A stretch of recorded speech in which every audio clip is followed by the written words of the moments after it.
Hello everyone, welcome to my videos. Myself Ashwin Nayak. From today, let us start the ninth standard second language English subject. So in this subject, we start about the pros, the will of sacrifice. It means in Kannada meaning the ಬಲಿದಾನದ ಸಂಕೇತ ಅಥವಾ ಸಂಕಲ್ಪ. Yeah. This chapter we started the or studied the great revolutionary figure and also a great thinker Bhagat Singh's life. So Bhagat Singh, how he was participated in the freedom movement and then Bhagat Singh early life and his education and how he was sacrificed their lives to Indian revolution or Indian revolution movement. So these are all information we have to study there in this chapter.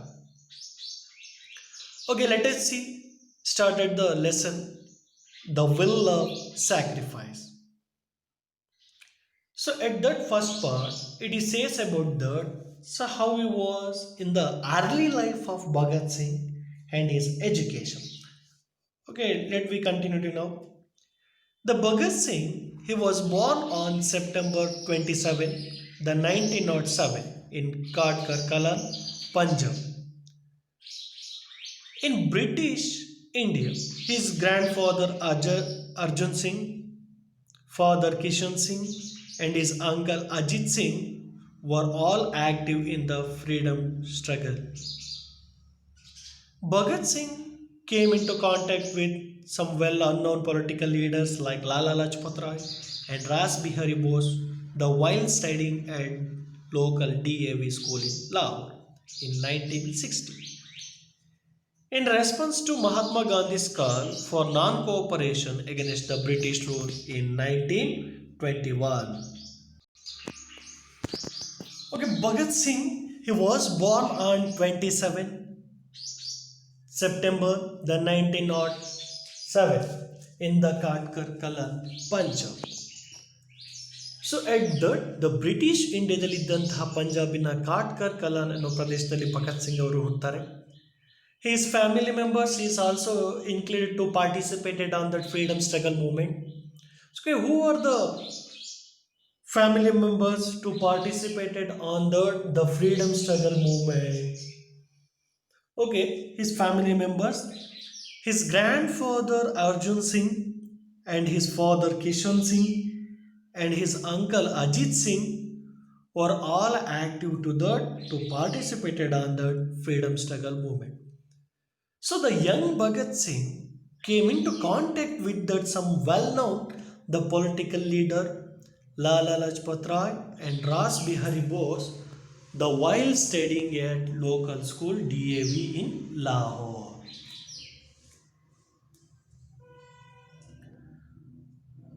So when Bhagat Singh he was while studying at the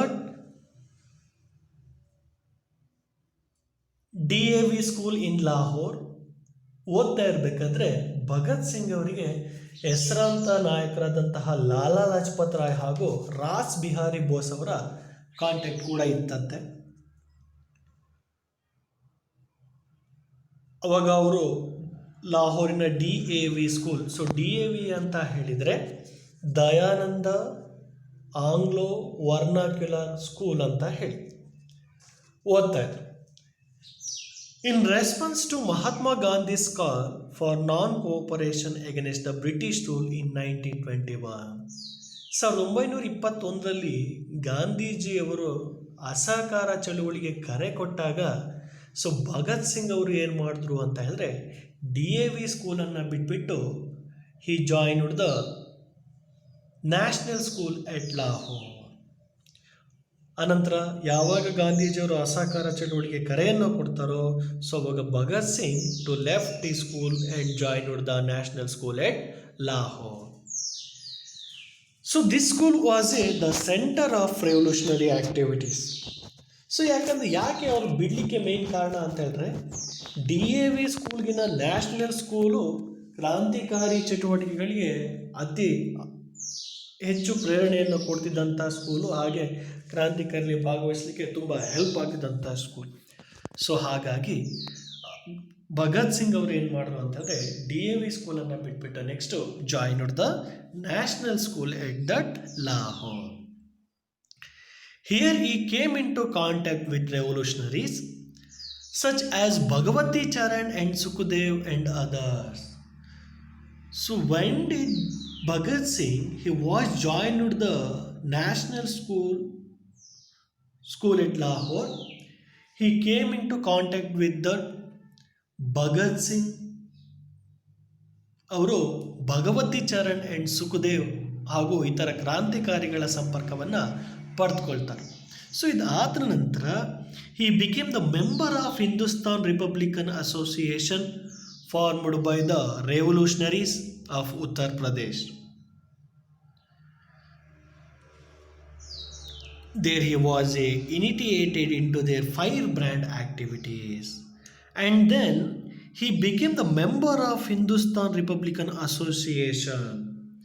so ಉತ್ತರ ಪ್ರದೇಶದಲ್ಲಿನ ಕ್ರಾಂತಿಕಾರಿಗಳು ಸ್ಥಾಪಿಸಿದಂತಹ Hindustan Republican ಅಸೋಸಿಯೇಷನ್ನ ಸದಸ್ಯರು ಆಗ್ತಾರಂತೆ. ಯಾರೋ Bhagat Singh. So ಅಲ್ಲಿಂದ ಅವರ ಕ್ರಾಂತಿಕಾರಿ ಚಟುವಟಿಕೆಗಳು ಏನಾಗ್ತಾ ಇದ್ದಾವೆ, ಆರಂಭ ಆಗ್ತಾ ಹೋಗ್ತದೆ. And the next third ಸ್ಟಾನ್ಸಾ, the revolutionaries were branded as terrorists by the British government. So ಅವಾಗಿನ ನಂತರ ಬ್ರಿಟಿಷ್ ಸರ್ಕಾರ ಈ ಭಾರತೀಯ ಕ್ರಾಂತಿಕಾರಿಗಳನ್ನು ಭಯೋತ್ಪಾದಕರು ಎಂಬ ಹಣೆಪಟ್ಟಿಯನ್ನು ಕಟ್ಟಿರ್ತಾರೆ. ದೇ ಬಿಲೀವ್ಡ್ ದಟ್, ನಮಗೆ ಗೊತ್ತು, the British rule was unjust and oppressive. So ಹಾಗಾದರೆ ಬ್ರಿಟಿಷರ ಆಡಳಿತ ಯಾವುದರಿಂದ ಕೂಡಿತು? ಅನ್ಜಸ್ಟ್, ಅನ್ಯಾಯದಿಂದ ಕೂಡಿತ್ತು. ಅಪ್ರೆಸಿವ್, ಇಟ್ ಮೀನ್ಸ್ ದಬ್ಬಾಳಿಕೆಯಿಂದ ಕೂಡಿತ್ತು ಎಂದು ನಮಗೆ ಗೊತ್ತಿದೆ ಅಲ್ವಾ. Therefore it was legitimate on their part to use violence as a weapon to overthrow the foreigners. So ಹಾಗಾಗಿ ದಬ್ಬಾಳಿಕೆ, ಅನ್ಯಾಯದಿಂದ ಕೂಡಿದ್ರಿಂದ ಒಳ್ಳೆ ರೀತಿಯಿಂದ ನಾವು ಅವ್ರಿಗೆ ಹೇಳಿದ್ರೆ ಬ್ರಿಟಿಷರನ್ನು ನಾವು ಓಡಿಸ್ಲಿಕ್ಕಾಗಲ್ಲ. ಸೊ ಹಾಗಾಗಿ ನಾವು ಬ್ರಿಟಿಷರನ್ನು ಹೊಡೆದೋಡಿಸಲು ಅಹಿಂಸೆಯೇ ನ್ಯಾಯಯುತವಾದ ಅಸ್ತ್ರ ಎಂದು ಕ್ರಾಂತಿಕಾರಿಗಳು ನಂಬಿದರು. ಸೊ ಹಾಗಾಗಿ they used the bamboo sense guns against the British and robbed their establishments. So ಹಾಗಾಗಿ ಬ್ರಿಟಿಷರನ್ನು ಭಾರತದಿಂದ ಓಡಿಸಲಿಕ್ಕೆ ನ್ಯಾಯಯುತ ಮಾರ್ಗ ಸೂಕ್ತ ಅಲ್ಲ, ಹಿಂಸೆಯೇ ಸೂಕ್ತವಾದದ್ದು ಎಂದು ಅಂದ್ಕೊಂಡು ಬ್ರಿಟಿಷರ ವಿರುದ್ಧ ಬಂದೂಕು ಹಾಗೂ ಬಾಂಬ್ಗಳನ್ನು ಬಳಸಿ ಅವ್ರ ವಿರುದ್ಧ ಫೈಟ್ ಮಾಡ್ತಾ ಇದ್ರು. And then they robbed the British establishment, ಬ್ರಿಟಿಷರು ಸ್ಥಾಪಿಸಿದಂತಹ ಸಂಘ ಸಂಸ್ಥೆಗಳನ್ನು, ಆಫೀಸು ಕಚೇರಿಗಳನ್ನು ಏನು ಮಾಡ್ತು, ರಾಬ್, ಕದೀತಾ ಇದ್ರು, ದರೋಡೆಯನ್ನು ಮಾಡ್ತಾ ಇದ್ರು. Their ideas different from the Gandhian idea of the freedom movement based on violence or ಅಹಿಂಸಾ.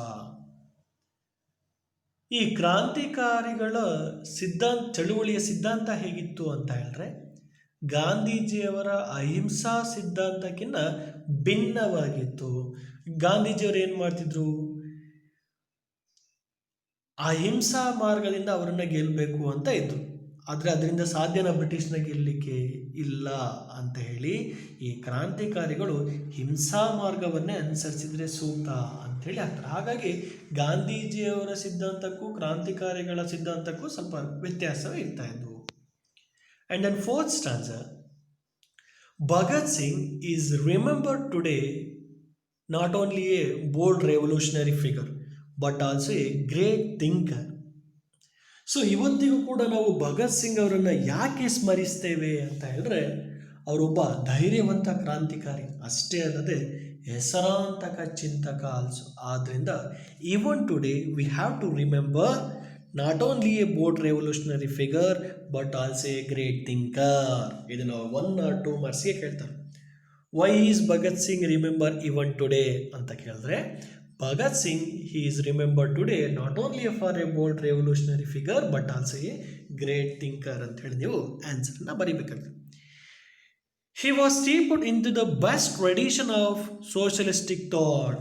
ಇದಷ್ಟೇ ಅಲ್ಲದೆ ಅವರು ಸಮಾಜದ ಸಿದ್ಧಾಂತಗಳಿಗೆ ಹೆಚ್ಚು ಒತ್ತನ್ನು ಕೊಡ್ತಾ ಇದ್ರಂತೆ. The theory advocated collected the state ownership of the means of production, land, labor, and capital. So the alde, the Bhagat Singh, he was given to the best traditions to of socialistic thought, ಸಮಾಜ ಸಿದ್ಧಾಂತಗಳಿಗೆ ಹೆಚ್ಚು ಉತ್ತೇಜನವನ್ನು ನೀಡ್ತಾ ಇದ್ರು. That theory, ಇವು ಸಿದ್ಧಾಂತ advocated collect are the state ownership of the means, ಯಾರು ರಾಜ್ಯವನ್ನು ಆಳ್ತಾರೋ ಅವರೇ, ಯಾರು ರಾಜ್ಯದಲ್ಲಿ ಇರ್ತಾರೋ ಅವರೇ ರಾಜ್ಯವನ್ನು ಆಳಬೇಕು ಅನ್ನೋ ಸಿದ್ಧಾಂತವನ್ನು ಹೊಂದಿದ್ದರು. ಆದರೆ ಬ್ರಿಟಿಷರು ಎಲ್ಲಿಂದನೋ ಬಂದುಬಿಟ್ಟು ನಮ್ಮ ಮೇಲೆ ದಬ್ಬಾಳಿಕೆ ಮಾಡಿ ನಮ್ಮನ್ನು ಹೋರಾಡ್ತಾ ಇದ್ರು. ಸೊ ಹಾಗಾಗಿ ಅವ್ರ ಸಿದ್ಧಾಂತಗಳು ಇದು ವಿರುದ್ಧವಾಗಿ ಇರ್ತಾ ಇದ್ವು. ಅದಲ್ಲದೆ that state ownership of means to the production, land, labour and capital. So ಇವರ ಉತ್ಪಾದನಾ ಅಂಗಗಳಾದಂತಹ ಭೂಮಿ, ಕಾರ್ಮಿಕ ಮತ್ತು ಬಂಡವಾಳ ಇವು ಸಾಮೂಹಿಕವಾಗಿ ಸರ್ಕಾರದ ಒಡೆತನದಲ್ಲಿರಬೇಕೆಂದು ಸಮಾಜ ಸಿದ್ಧಾಂತ ಹೇಳ್ತಾ ಇತ್ತು. ಬ್ರಿಟಿಷರ ಆಡಳಿತದಲ್ಲಿ ಇರದೆ ಗೌರ್ನಮೆಂಟ್ನ ಅಂಡರ್ದಲ್ಲಿ, ಅಂದರೆ ಸರ್ಕಾರದ ಒಡೆತನದಲ್ಲಿ ಇರಬೇಕು ಅಂತೇಳಿ ಇವರ ಸಮಾಜವಾದದ ಸಿದ್ಧಾಂತ ಆಗಿತ್ತು. This is the born out of the numerous letters, pamphlets and articles that he wrote in the course of a short but turbulent life in prison.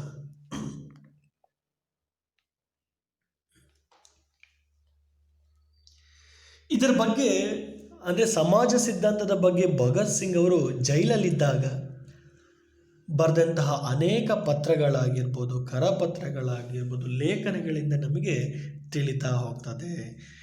When he was in the jail, he was write on the numerous letters and then pamphlets, articles to write down to course of the short but turbulent life in prisoners. So ಜೈಲಿನಲ್ಲಿದ್ದಾಗ ಅವರು ಈ ಎಲ್ಲ ಆಕ್ಟಿವಿಟಿಗಳನ್ನು ಮಾಡ್ತಿದ್ದಾರೆ. He wrote the revolution does not means violence but the spirit of freedom, the longing for a change for the better. ಹಾಗೆ ಭಗತ್ ಸಿಂಗ್ ಅವರ ಪ್ರಕಾರ ಕ್ರಾಂತಿ ಅಂದರೆ ಹಿಂಸೆ ಅಲ್ಲ, ಅದು ಸ್ವಾತಂತ್ರ್ಯದ ಪ್ರೇರಕ ಮತ್ತು ಒಳ್ಳೆಯ ಬದಲಾವಣೆಯನ್ನು ಬಯಸುವುದು ಎಂದು ಅವರು ಅನ್ಕೊತಾರೆ.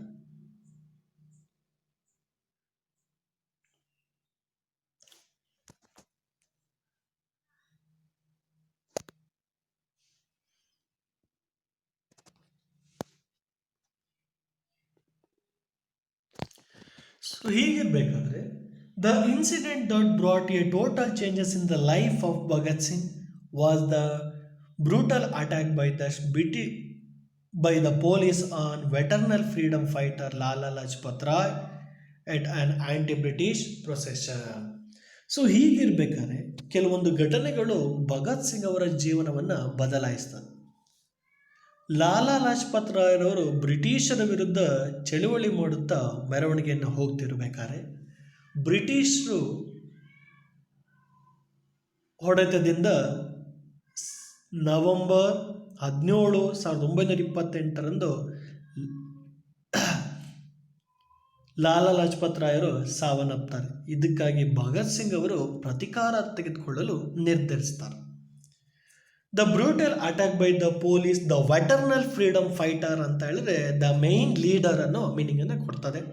So at that moment the Lala Lajpat Rai was an anti British procession. ಬ್ರಿಟಿಷರ ವಿರುದ್ಧ ಪ್ರೊಸೆಷನ್, ಮೆರವಣಿಗೆಗಳು, ಜಾಥಾಗಳನ್ನು ಮಾಡ್ತಾ ಇರಬೇಕಾದ್ರೆ ಮಾಡ್ಬೇಕಾದ್ರೆ ಅವಾಗ ಏನಾಯಿತು ಅಂತ ಹೇಳಿದ್ರೆ at that procession as a result to the death of Lajpat Rai on November 17, 1928. November 17, 1928 ಲಾಹೋರ್ನ ಆ ಪ್ರೊಸೆಸ್ನಲ್ಲಿ ಲಾಲಾ ಲಜಪತ್ ರಾಯನ ಬ್ರಿಟಿಷ್ ಆಫೀಸರ್ಸು ಸಾಯಿಸ್ತಾರೆ. ಸೊ ಅದಕ್ಕಾಗಿ the Bhagat Singh determined to avenge the Lajpat Rai's death by shooting the British official responsible for the killing the deputy inspector general Scott. So ಹಾಗಾಗಿ ಬ್ರಿಟಿಷರ ವಿರುದ್ಧ ನಾನು ರಿವೆಂಜ್ ತೀರ್ಸ್ಕೋಬೇಕು ಅಂತೇಳಿ ಭಗತ್ ಸಿಂಗ್ ಅವರು ಹೋರಾಟವನ್ನು ಮಾಡ್ತಾರೆ, ದಾಳಿಯನ್ನು ಮಾಡ್ತಾರೆ. ಸೊ ಅವಾಗ ಬ್ರಿಟಿಷ್ ಅಫಿಷಿಯಲ್ ರೆಸ್ಪಾನ್ಸಿಬಲ್ ಆದಂತಹ ಹಾಗೂ ಅವರನ್ನು ಸಾಯಿಸಿದಂತಹ deputy inspector general Scott he shoot down assistant superintendent Sanders instead to mistaking him for Scott. So Lala Lajpat ರಾಯ್ನ ಸಾಯಿಸಿದ್ದು ಬ್ರಿಟಿಷ್ ಆಫೀಸರ್ ಆದಂತಹ ಡೆಪ್ಯೂಟಿ ಇನ್ಸ್ಪೆಕ್ಟರ್ ಜನರಲ್ ಸ್ಕಾಟ್ ಅಂತೇಳಿ ಅಂದ್ಕೊಂಡು by mistake the Bhagat Singh he shoot down the assistant superintendent ಆದಂತಹ Sanderson ಏನು ಮಾಡ್ತಾರೆ ಅಂತಂದರೆ ಭಗತ್ ಸಿಂಗ್ ಅವರು ಸಾಯಿಸ್ಬಿಡ್ತಾರೆ. ಸೊ ಅವಾಗ he throw the bombs in the central assembly hall while the assembly was in session. The bombs did not hurt anyone but the noise they made there loud enough to make up an enslaved nations for the deep slumber. So ಯಾವಾಗ ಭಗತ್ ಸಿಂಗ್ ಅವರು sanders ಎಂಬ British ಅಧಿಕಾರಿಯನ್ನು Scott ಎಂದು ತಪ್ಪಾಗಿ ತಿಳಿದವರನ್ನ ಗುಂಡಿಕ್ಕಿ ಕೊಲ್ತಾನೋ ಆವಾಗ central assembly ಹಾಲ್ನಲ್ಲಿ ಸದನದಲ್ಲಿ ಕಲಾಪಗಳು ನಡೀತಿದ್ದಾಗ ಬಾಂಬ್ಗಳನ್ನು ಹಾಕ್ತಾನೆ. At that bombs did not hurt for anyone, but the noise made a loud enough to make up enslaved nation from the deep slumber.